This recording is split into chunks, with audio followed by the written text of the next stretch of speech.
Oke, Assalamualaikum warahmatullahi wabarakatuh. Nama saya Valen Rionang dari D4 Teknik Informatika kelas 1C kelompok 15 Red Hat.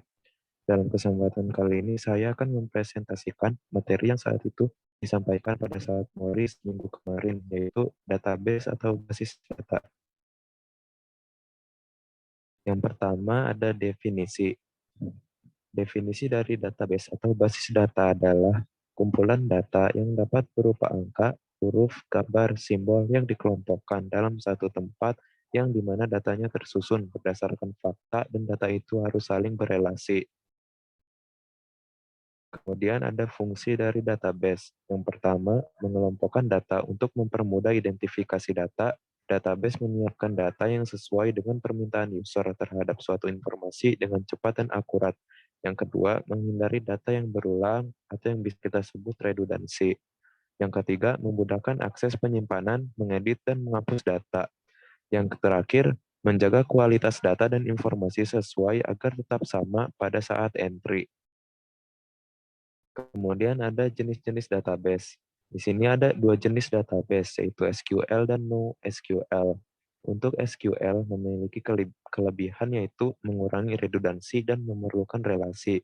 Sedangkan NoSQL memiliki kelebihan yaitu performa tinggi dan tidak memerlukan skema.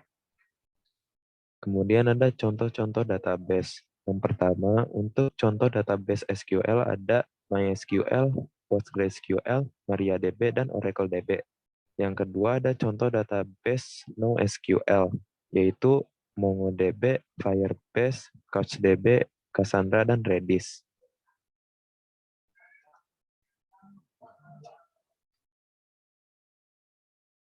Kemudian ada DDL atau Data Definition Language. Yang pertama ada pengertian. DDL atau Data Definition Language adalah perintah SQL yang berhubungan dengan pendefinisian suatu struktur database. DDL memiliki jenis-jenis sebagai berikut. Yang pertama ada create, kemudian name, rename, alter, dan drop. Yang pertama ada create. Create adalah sintaks untuk membuat database. Kita membutuhkan sintaks SQL. Contoh, create database pelatihan. Create database adalah sintaks untuk membuat database, sedangkan pelatihan adalah nama database yang dibuat. Kemudian ada rename. Mengganti nama tabel pada suatu database. Contoh, rename table waktu to jadwal. Rename table adalah sintaks untuk mengubah nama tabel pada database. Waktu adalah nama tabel awal dan jadwal adalah nama tabel yang baru. Kemudian ada alter. Alter adalah sintaks untuk merubah struktur tabel pada database. Contoh, alter table jadwal add tanggal mulai date. Alter table adalah sintaks untuk merubah struktur tabel database dengan menambahkan kolom tanggal underscore mulai dengan tipe data date. Kemudian ada drop. Menghapus tabel pada database. Contoh, drop table jadwal. Drop table merupakan sintaks untuk menghapus suatu tabel yang ada pada database. Sedangkan jadwal merupakan nama tabel yang akan dihapus. Jadi, contoh sintaks di atas adalah perintah untuk menghapus tabel jadwal. Kemudian yang kedua adalah DML atau Data Manipulation Language. Pengertiannya adalah DML atau Data Manipulation Language adalah perintah SQL yang berhubungan dengan manipulasi atau pengolahan data dalam tabel. DML sendiri memiliki jenis-jenis sebagai berikut. Yang pertama ada select, kemudian insert, update, dan delete. Masing-masing jenis ini memiliki fungsinya tersendiri. Yang pertama ada select. Untuk melihat data yang terdapat pada database, kita bisa menggunakan perintah select. Contoh, select bintang from article. Maksudnya, select bintang adalah sintaks untuk menampilkan semua data yang ada pada tabel. Selain itu, kita dapat menampilkan data yang lebih spesifik atau data yang tertentu dengan mengganti bintang dengan nama kolom. Sedangkan from article adalah referensi tabel data. Kemudian ada insert.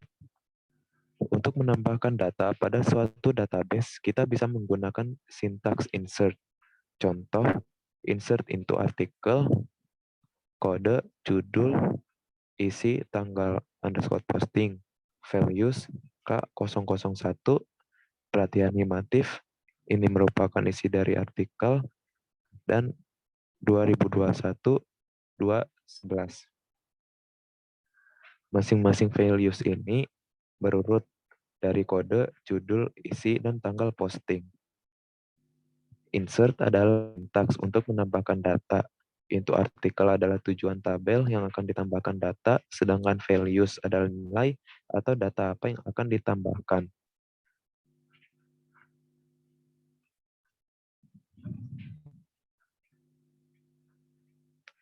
Kemudian ada update. Untuk merubah data pada suatu database, kita bisa menggunakan sintaks update. Contoh, update artikel, set judul, sama dengan tanda kutip belajar DML, kode sama dengan tanda kutip 001. Update adalah sintaks untuk merubah data. Artikel adalah referensi tabel yang akan diubah. Set judul sama dengan titik-titik adalah kolom yang akan dirubah bersama datanya. Berkode sama dengan titik-titik adalah untuk memfilter data mana yang akan diubah.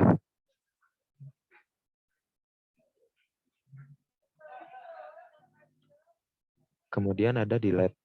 Untuk menghapus data pada suatu database, kita bisa menggunakan sintaks delete.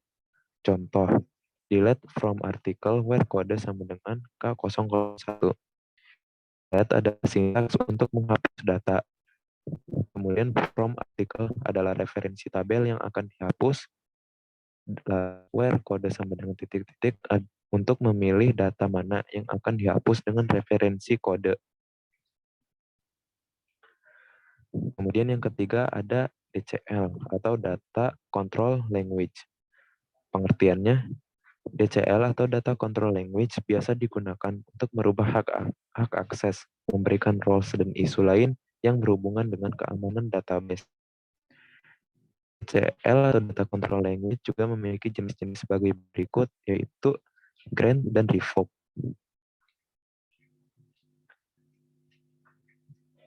Kemudian ada join in SQL. Join adalah cara untuk menghubungkan data yang diambil dari tabel-tabel melalui sebuah kolom yang menghubungkan mereka, yaitu PK dan FK. PK adalah primary key dan origin key. Lalu ada beberapa jenis join yang terdapat database, antara lain yang pertama ada inner join, kemudian left join, right join, dan full join. Yang pertama ada inner join. Inner join akan mengembalikan baris-baris dari dua tabel atau lebih yang memenuhi syarat. Contohnya ada di gambar seperti ini. Kemudian left join. Left outer join akan mengembalikan seluruh tabel sebelah kiri dan hanya baris dari tabel di sebelah kanan yang memenuhi kondisi join. Kemudian ada right join.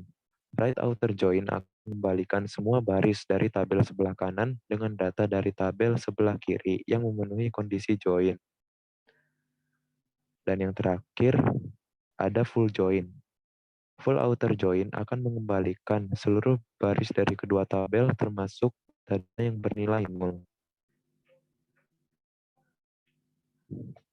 Kemudian ada store, prosedur, function, dan trigger. Store prosedur adalah kumpulan pernyataan atau prosedur SQL yang disimpan dalam database. Yang kedua, ada function, hampir sama dengan store prosedur tapi mengembalikan nilai. Kemudian yang terakhir ada trigger, akan berjalan jika suatu kondisi terpenuhi pada suatu manipulasi database, misalkan insert, update, delete, dan akan dieksekusi setelah atau after atau sebelum atau before.